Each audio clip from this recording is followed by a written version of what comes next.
का एक विमान टेक ऑफ करते ही कहीं गायब हो गया। इस गायब प्लेन को ढूंढने के लिए इंडिया, पाकिस्तान और अफगानिस्तान तीनों कंट्री लग गए, पर दिन, महीने, साल गुजरने के बाद भी इस प्लेन का कुछ भी पता नहीं चल पाया। आज 33 सालों से भी अधिक समय गुजर चुका है। PIA का ये विमान आज भी गायब है। कुछ लोग कहते हैं कि एक बड़े जानवर ने इस प्लेन को खा लिया। कुछ का ये कहना है कि इसे भारत ने मार गिराया। इवन कुछ लोग तो ये भी मानते हैं कि ये प्लेन दूसरी दुनिया में, किसी दूसरे डायमेंशन में जा चुका है। आखिर सच क्या है? क्यों आज भी ये प्लेन एक मिस्ट्री बना हुआ है?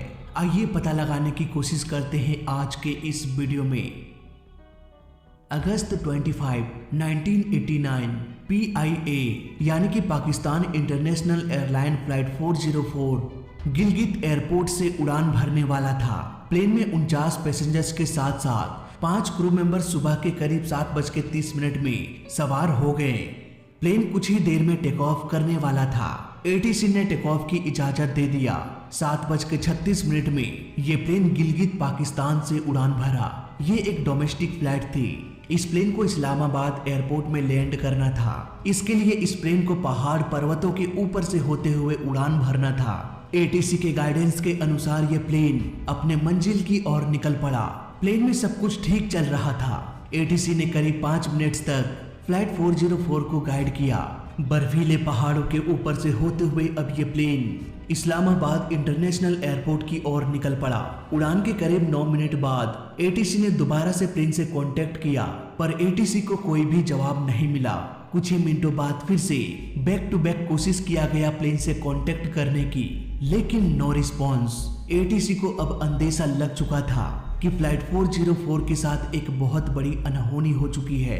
तुरंत ही एक हेलीकॉप्टर को उसी रास्ते की ओर भेज दिया गया, पर कई घंटों के चक्कर लगाने के बावजूद भी फ्लाइट 404 का कुछ भी पता नहीं चल पाया। पाकिस्तान ने भारत से भी मदद मांगा, ये कहते हुए कि हमारा एक प्लेन मिसिंग है, इसे खोजने में हमारी मदद करे। हो सकता है वो रास्ता भटक कर भारत की ओर चला गया हो। अब भारत ने भी सर्च ऑपरेशन में हिस्सा लिया, पर फ्लाइट 404 अब भी लापता ही रहा। 4 दिनों तक लगातार हेलीकॉप्टर और प्लेन उड़ता रहा, पर कहीं भी प्लेन क्रैश का कोई भी सुराग दिखाई नहीं दिया। गिलगित के आसपास के पर्वतों की मैक्सिमम ऊंचाई 26,000 फीट तक चली जाती है। इसीलिए इतने एल्टीट्यूड में ठंड इतनी बढ़ जाती है कि पूरे पर्वत में बर्फ जमना शुरू हो जाता है। सफेद बर्फ में सफेद प्लेन दिखाई भी नहीं देता। इसलिए पाकिस्तान मिलिट्री ने आसपास के सिविलियन से मदद मांगा, उन्हें मनाया और कहा कि चलो पर्वत की चढ़ाई करते हैं और लापता प्लेन को खोजते हैं। कई महीनों तक ग्राउंड लेवल पर भी सर्च ऑपरेशन चलता रहा, पर प्लेन का कुछ भी पता नहीं चल पाया। धीरे धीरे ये अफवाह फैलने लगी कि इन पर्वतों के बीच एक विशाल दानव रहता है। इसी दानव ने प्लेन को क्रैश करा दिया। हद तो तब हो गई जब पाकिस्तानी मिलिट्री फ्लाइट 404 को ढूंढने में नाकाम हो गई। तब एक बहुत बड़ा इल्जाम लगा दिया गया भारत पर। पाकिस्तानी मिलिट्री ने कहा कि फ्लाइट 404 भारतीय सीमा में चला गया और भारतीय मिलिट्री वालों ने फ्लाइट 404 पर अटैक करके मार गिराया। खैर, समय गुजरने के साथ साथ सर्च ऑपरेशन को भी बंद कर दिया गया और धीरे धीरे इस घटना को 33 साल गुजर गए। इस क्रैश का इन्वेस्टिगेशन कभी हुआ नहीं, क्योंकि इस प्लेन का मलबा ही नहीं मिला। आज भी ये एक मिस्ट्री बना हुआ है कि आखिर PIA फ्लाइट 404 के साथ क्या हुआ। आइए 33 साल बाद आज हम इसके सारे सबूतों को, सारे इवेंट्स को ध्यान में रखते हुए इस मिस्टीरियस प्लेन से पर्दा उठाने की कोशिश करते हैं। इस मिस्टीरियस घटना को बारीकी से समझने के लिए सबसे पहले हमें ये देखना पड़ेगा कि आखिर ये एयरपोर्ट है कहाँ। तो ये है गिलगित एयरपोर्ट, जो विशाल पर्वतों से घिरा है। जब भी यहाँ से प्लेन्स टेक ऑफ करते हैं तो ऐसा नहीं है कि सीधे टेक ऑफ किया और पर्वतों के ऊपर से उड़कर निकल गए। नहीं, ऐसा नहीं होता। यहाँ पर प्लेन्स को पर्वतों के बीच से होकर उड़ान भरना पड़ता है। गिलगित के एयरपोर्ट में मैंने मार्क किया है येलो लाइन से। प्लेन इसी रास्ते से होकर पर्वतों के बीच से इस्लामाबाद जाते हैं, लेकिन यहाँ पर एक जगह है बुंजी। बुंजी के बाद राइट साइड में ब्लू पाथ दिख रहा होगा। कभी कभी प्लेन्स इन ब्लू रास्तों से भी फ्लाई कर जाते हैं, पर ऐसा क्यों? दरअसल ऐसा इसलिए क्योंकि इस रास्ते में चोंगरा हिल और नांगा पर्वत जैसे विशाल चोटी है, जिसकी ऊंचाई लगभग 26,600 फीट है। चारों तरफ सफेद बर्फ का नजारा देखने में बहुत लुभावना लगता है, पर ये रास्ता बहुत ही कंफ्यूजिंग है क्योंकि यहाँ पर गलती से भी अगर कोई प्लेन गलत रास्ते में घुस जाए तो ये प्लेन क्रैश हो सकता है। इन गलत रास्तों को मैंने रेड लाइन से दिखाया है। यहाँ पर पर्वतों के बीच से प्लेन्स उड़ तो सकता है, लेकिन आगे जाकर विशाल पर्वत रास्ता रोक देती है। यहाँ पर ऐसे बहुत सारे रास्ते हैं। इट मीन्स इतने सारे गलत रास्तों के बीच फ्लाइट 404 को सही रास्ते में यानी कि ब्लू लाइन से होकर फ्लाई करते हुए इस्लामाबाद जाना था। नाउ बात करते हैं कि फ्लाइट 404 के साथ क्या हुआ।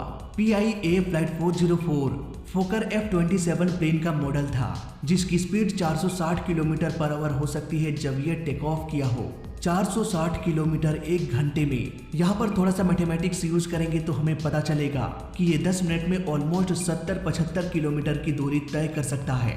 ATC ने टेक ऑफ के बाद 5 मिनटों तक प्लेन को गाइड करते रहे।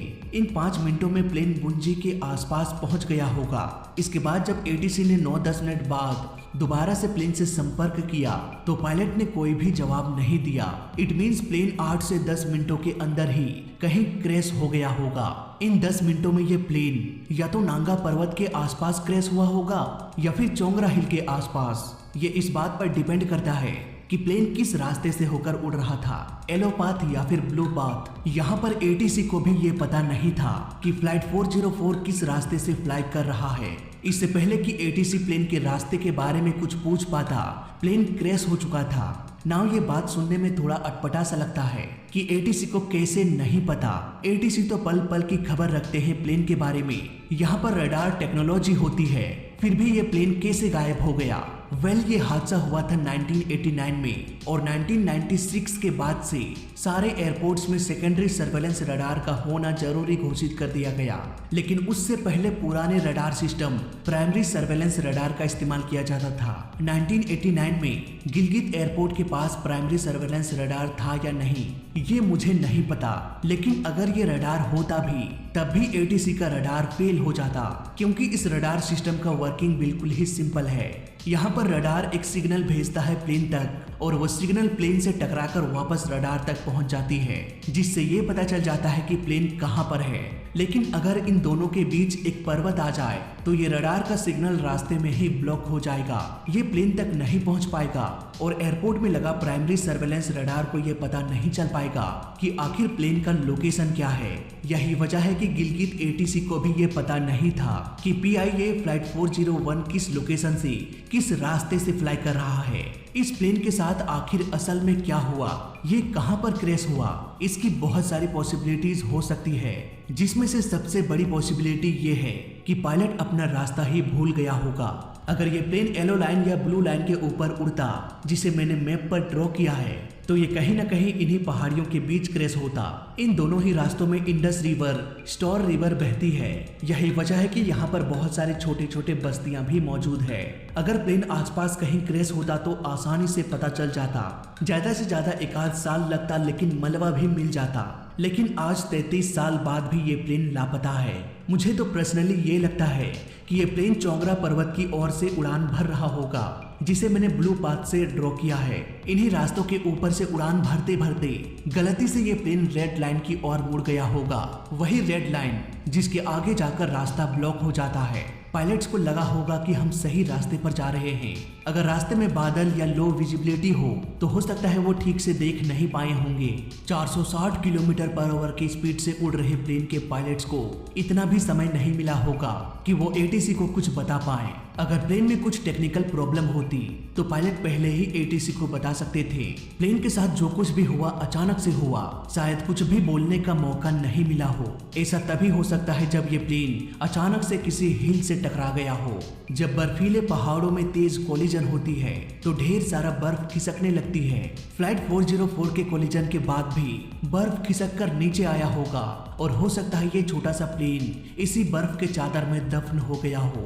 इसके अलावा अगर प्लेन में आग लगी होगी तो आसपास का बर्फ पिघलना शुरू हो गया होगा और जैसे जैसे बर्फ पिघलेगा प्लेन और भी अंदर धंसता जाएगा और इस तरह से ये प्लेन भी बर्फ में डूब सकता है।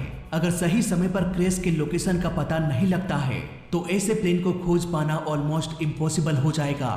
शायद इसीलिए PIA फ्लाइट 404 आज भी लापता है। नाउ आज का दौर बदल चुका है। प्राइमरी सर्वेलेंस रडार की जगह एडवांस सेकेंडरी सर्वेलेंस रडार आ चुका है।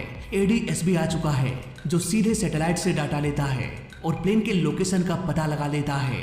इसको कोई फर्क नहीं पड़ता कि रास्ते में पहाड़ आ जाए या फिर कोई दानव। ADSB से कुछ भी छिपने वाला नहीं है। इस ADSB के पास प्लेन की इतनी सटीक और इतनी अधिक जानकारी होती है जितना कि आपके बारे में आपके आधार कार्ड में भी नहीं होता। कुल मिला के कहा जाए तो आज के दौर में ऐसी घटना होना इम्पॉसिबल है जब तक कि कोई पायलट जानबूझकर प्लेन को क्रैश न करा दे। MH370 का ही एग्जाम्पल ले लेते हैं। इस केस के इन्वेस्टिगेशन के दौरान हमें कई सारे ऐसे सबूत मिले जो ये दिखाता था कि पायलट ने ही जानबूझकर MH370 को क्रैश कराया। इसलिए तो ये प्लेन आज भी लापता है।